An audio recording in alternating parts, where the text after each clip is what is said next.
서울 광진구가 국회의원 이정원입니다. SK 최태원 회장이 오늘 끝내 청문회에 출석하지 않았습니다.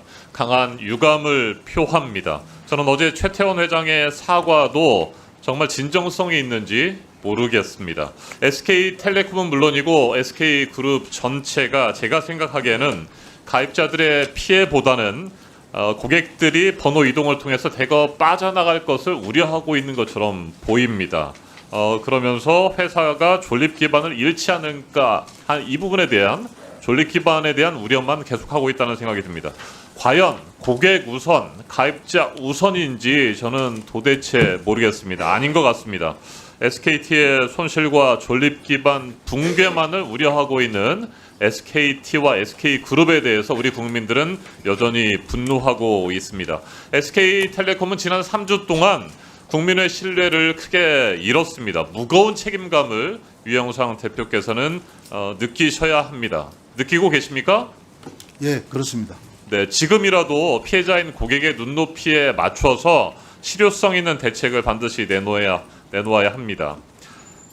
이번 사태 전반을 돌이켜보면 저는 SKT가 국민적으로 지탄받는 결정적인 이유는 소 잃고 외양간을 고쳐야 하는데 외양간도 제대로 고칠 생각이 없어 보인다는 것입니다. 늑장 대응하고 소통도 부실했고요. 지난 청문회에서 제가 유심 보호 서비스 자동 가입 조치를 강하게 촉구했었는데 그때 어떻게 대답하신지 기억나십니까? 통신망이 다운될 수 있다. 그래서 자동 가입을 못한다고 했는데 과기부에서 행정 지도를 내리니까 곧바로 자동 가입 조치를 시행했습니다. 네, 할 수 있는 것을 왜 안 했던 겁니까? 답변해 보십시오. 예, 제가 말씀드리겠습니다. 네. 예, 그 다운될 수 있다라고 말씀드린 것은 초기에 2,500만을 대상으로 한꺼번에 저희가 일괄 가입을 시켰을 경우 이 데이터베이스가 꼬여서 어떤 일이 일어날지 모른다라는 기술적 판단을 했기 때문에 초기에 그렇게 할 수 없었고요. 그랬던 것인데 순차적으로 하니까 되더라 이 말씀 아닙니까? 예, 그래서 의원님께서 네, 그때 바로 그 말씀을 제가 드리고 주셔가지고. 싶은 겁니다. 예, 예. 여러 가지 이유들을 대지 마시고 할 수 있는 방법을 찾아가지고 우리 국민들에게 가입자들에게 설명을 하셔야 되는데 무조건 안 되는 이유만을 찾고 법률적으로 뭐 검토하겠다는 이런 똑같은 말씀만 반복하시니까 가입자들의 분노가 지금도 가라앉지 않고 있는 것입니다. 지금 남은 주요 쟁점 번호 이동, 위약금 문제입니다. 유상임 장관님, 지난 청문회에서 과기부도 번호 이동, 위약금 문제와 관련해서 내부 법률 검토를 하신다고 했었고 다음 날 5월 1일 위약금 면제 행정 지도를 내리신 바가 있죠? 네, 그렇습니다. 네. 정부 측의 법률 검토는 그래도 어느 정도 끝났다 이렇게 볼 수 있습니까? 아니 뭐 어제 아침에 이제 네. 결과를 좀 받았고 그 결과가 이렇게 아주 명확하지는 않습니다. 그래서 이것을 조금 더 우리 지금 민간 합동조사단의 결과를 봐야 어떤 결정을 할 수 있는 그런 상황이라고 말씀드릴 수 있고요. 또 제가 행정 지도를 할 때 위약금을 면제하라라는 것은 하지 않고 그 면제 사항이 있는지를 고려해 보라 이런 행정 지도를 했습니다. 네. 그러니까 면제를 해야 된다라고 하는 결론을 아직 내리지 못한 겁니까? 과기부는? 네, 저희 아직 내리지 못했습니다. 네. 귀책 사유가 있을 경우에 면제해야 된다라고 하는 규정이 있음에도 불구하고 과기부는 왜 그런 결론을 내렸습니까? 이해할 수가 없습니다. 이것은 뭐 방금 유영상 대표께서도 말씀하신 것처럼 또 이 사업자에게는 또 상당히 그 심각한 피해가 될 수도 있기 때문에 그렇게 쉽게 결정할 사유는 아니라고 생각하고 저희가 할 수 있는 가장 치밀한 우리가 내릴 수 있는 결단을 내릴 수 있는 그런 충분한 자료가 있어야 된다 이렇게 생각을 합니다. 네, 사업자의 손실이 너무 클 것 같아서 우려가 된다 이런 뜻으로 받아들여지는데 불법 유심의 복제 피해가 아직까지 파악된 것은 없습니까, 장관님? 네, 아직까지는 없습니다. 아직까지 없으면 앞으로도 발생할 가능성이 없다고 보십니까? 글쎄요, 그거를 뭐 100% 확신할 수는 없습니다. 단정할 수 없죠. 네. 네, 지금 뭐 숨죽이면서 기다리고 있는지도 모르는 거 아닙니까? 차관님 어떻습니까?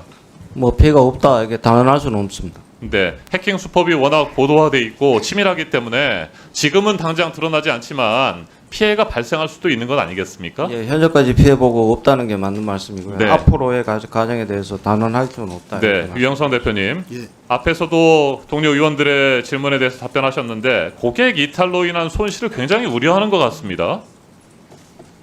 네, 가입자들의 피해보다는 고객 이탈로 인해서 회사가 입을 손실에 대해서 아까도 말씀하셨습니다. 뭐 수조 원, 7조 원가량 손실이 예상된다는 말씀을 하셨는데 이게 우리 가입자들이나 국민들에게 제대로 이해가 될 수 있다고 보십니까? 답변해 보십시오. 가입자 보호에 대해서 지난 청문회 이후 최선을 다해서 진행을 하고 있습니다. 그래서 유심 보호 서비스를 저는 어제부로 전 고객 2,400만 고객을 대상으로 다 가입이 됐고요. 뭐라고요? 2,400만 고객을 대상으로 유심 보호 서비스 가입이 완료됐습니다. 그다음에 그 이제 12일 날 5월 12일 날 유심 보호 서비스 이제 로밍까지 가능한 유심 보호 서비스가 저희가 개발이 돼서 14일까지는 로밍 가시는 고객까지도 전부 유심 보호 서비스로 보호가 될 수 있도록 네, 대표님. 조치를 할 예정입니다. SKT의 여러 가지 미흡했던 대응 그리고 지금 위약금 문제와 관련한 여전히 모호하고 시간 끌기식의 대응에 대해서 우리 국민들은 여전히 이해하지 못합니다. 현재 SKT가 걱정해야 될 것은 당장의 뭐 수조 원, 수천억 원의 손실뿐만이 아니고요. 신뢰 파탄의 위기입니다. SK텔레콤에 대한 신뢰가 완전히 무너져 버렸다는 것입니다. 이것은 무형의 지금 당장 보이지 않습니다만 앞으로 계속해서 이어질 수 있는 큰 SK텔레콤 자산의 붕괴라고 생각하는 것들이 필요하다는 겁니다. SKT에 과연 국가 안보가 달린 문제이기도 할 텐데 이런 핵심 통신 인프라를 맡길 수 있느냐라고 하는 근본적인 의문도 지금 들고 있다는 점을 절대 잊어서는 안 됩니다. 그런 국민적 의구심과 반발을 잊어서는 안 되는 것입니다. 이용자 간 형평성 문제가 있을 수도 있다. 뭐 이런 핑계도 좀 대시는 것 같은데 거기에 대해서 한번 설명을 해보십시오. 그러니까 위약금이 뭐 5만 원 남는 사람이나 30만 원 남는 사람이나 아니면 그냥 뭐 그 번호 이동을 하지 않는 사람이나 형평에 맞지 않다. 일괄적으로 위약금을 면제해주면 뭐 이런 핑계를 대고 있는데 그게 맞습니까? 예, 이용자 차별의 가능성도 있다고 생각합니다. 그래서 이제 위약금이 많으신 분도 있고 적으신 분도 있고 없으신 분도 있습니다. 또한 또 이동을 하시는 분도 있고 이동 안 하신 분도 있는데 사실 이제 위약금 면제라는 것은 이 계약의 행위인데 그 계약의 행위가 전체로 네, 됐습니다. 대표님. 대표님의 지금 설명은 말이죠. 예. 회사가 입을 손실을 어떻게든지 최소화하려고 하는 거에 대한 핑계라고 생각을 합니다. 제가 생각할 때는 말이죠. 위약금의 형평성 얘기를 하지 말고 정말 번호 이동을 하지 않아도 될 만큼 SKT가 신뢰를 주는 것이 우선이 돼야 된다는 것입니다. 그래서 SKT에 남아 계시는 고객들에 대해서는 이번 사태를 빨리 수습한 뒤에 더 좋은 품질의 통신 서비스와 다양한 혜택을 통해서 보답하겠다라는 신뢰를 주셔야 되는데 그런 신뢰에 대해서는 제대로 설명하거나 이해를 시키지 않고 여러 가지 핑계만을 대고 있다는 거예요. 아시겠어요? 이 부분에 대해서 제가 다시 한번 말씀을 드립니다. 법과 시장 질서로 저해한다라고 하는 부분에 대해서도 뭐 여러 경로를 통해서 말씀을 하고 계시는데 그것도 굉장히 불성실한 대응이라고 생각합니다. 선례를 남기면 안 된다? 법과 시장 질서에 대해서 그러다가 정말 불성실한 대응으로 한 회사가 무너지는 그런 선례를 남길 수 있다는 점 명심하시기를 바랍니다. 다음 질문을 드릴 텐데 PPT 화면 한번 보시죠. 네, 이 다음 PPT로 돌려주십시오. T월드, SK텔레콤 간판이 선명합니다. 유상임 장관님, 네, 예, SKT의 공식 대리점이겠죠. 네, 그렇게 보이시죠? 네. 유영상 대표님 어떻습니까? SKT 공식 대리점으로 보이죠? 예, 네. 그런데 SKT 공식 대리점이 아닙니다. 이 사진 속의 매장은 판매점입니다. 판매점은 SKT와 직접 계약을 하지 않고 여러 통신사를 함께 취급하는 유통망입니다. 아시겠어요? 네. 자, 그런데 장관님하고 대표님이 답변하신 것처럼 많은 가입자들이 저걸 SKT의 직영점이라고 생각하고 1시간, 2시간, 몇 시간을 기다려가지고 유심을 교체하려고 했더니 몇 시간 뒤에 들어가니까 우리는 판매점이니까 무료로 유심 교체를 해줄 수가 없습니다. 돈을 내십시오라고 했다는 겁니다. 이거 그냥 놔두실 겁니까, 대표님? 어떻게 생각하세요?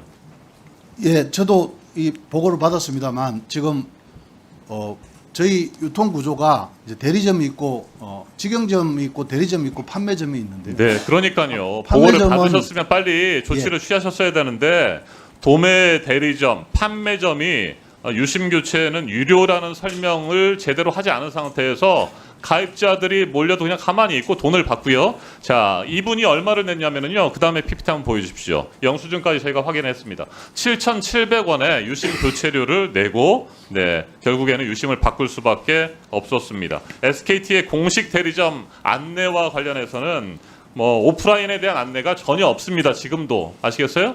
그리고 뭐 단순히 뭐 웹이라든지 이런 걸 통해 가지고 홍보를 하는 것 같은데 홈페이지하고 앱에서 말이죠. 이거 적극적으로 하셔야 돼요. 그리고 또 하나 본 의원실은 SKT의 판매점을 통해서 유심을 유료로 교체한 고객에 대해서 환급이나 감면을 해줄 수 없느냐라고 질의를 하니까 이런 답변이 왔습니다.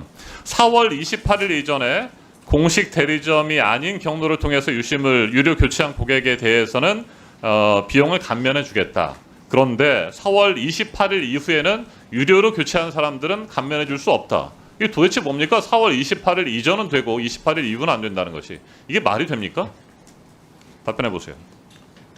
저희가 이제 발표한 것은 28일부터 SK텔레콤 2,600개 매장에서 이제 교체하시는 분에 대해서 이제 그러니까 28일 기준이 합리성이 있다고 보세요?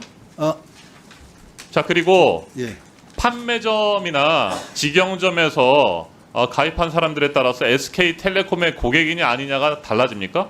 판매점에서 구입한 고객도 SK텔레콤 고객 맞죠? 예. 그렇죠. 예. 네, 그러면 유심 교체를 무료로 해주는 것이 맞고, 그리고 만약에 돈을 냈다고 한다면 돌려주는 것이 맞지 않습니까? 4월 28일 기준으로 해서 그걸 나눈다라고 하는 것은 그건 이해할 수 없는 겁니다. 제대로 조치를 하시기 바랍니다. 자, 그리고 제가 유심 보호 서비스 가입을 자동으로 하라고 했을 때도 결국에는 디지털 취약계층이나 소외계층에 대한 배려가 부족하다라는 부분을 지적했던 것입니다. 유심정보 해킹 사태로 2,500만 명, 알뜰폰까지 합하면 그렇게 2,500만 명이 영향을 받고 있는데 SK텔레콤의 고객들 중에서 고령자나 장애인 등 디지털 취약계층이 어느 정도의 비율을 차지하는지 혹시 아세요? 모르시죠? 대략은 알고 있습니다. 대략 얼마나 됩니까? 대략 한 300만 정도 되는 걸로 알고 있습니다. 300만 명이요? 그게 정확합니까? 숫자 정확하지는 않습니다만 그 정도 규모인 걸로 알고 있습니다. 정확한 것을 아셔야 되죠. 그리고 그렇게 디지털 취약계층들이 이번에 가만히 아무것도 모르는 상태에서 피해를 입거나 앞서 말씀드린 것처럼 지금 당장은 피해가 발생하지 않더라도 앞으로 얼마 지나서 해커들이 움직이기 시작하면서 피해가 발생할 수도 있으니까 그런 디지털 취약계층과 소외계층에 대해서 조치를 취해 주셔야 됩니다. 부산 MBC 뉴스 한번 잠깐 동영상을 보시겠습니다. 네, 지금 우리 어르신들이나 취약계층은 이렇게 힘들게 현재 상황을 맞이하고 있으면 함께 보시죠. 애들이 안 알려주면 저희들은 잘 몰라요. 저도 60대 중반인데 전혀 모르고 난리도 없었고. SK텔레콤은 유심 교체 인원이 초반에 몰릴 것에 대비해 예약 시스템을 도입했지만 인터넷이 익숙지 않은 어르신들은 대리점을 직접 찾는 방법밖에 선택지가 없는 겁니다. 하지만 대리점당 고작 100여 개의 유심만을 확보하고 있다 보니 3시간을 겨우 기다려 현장 예약만 하고 돌아가는 이들이 대부분이었습니다. 오늘 갔다가 나오니까 들어갔더니 일거리 두더라고 갖고 와. 통신사가 우선 대책으로 내놓은 유심보호 서비스 가입 역시 어르신들에겐 어렵긴 마찬가지입니다. 아니 그걸 못하죠.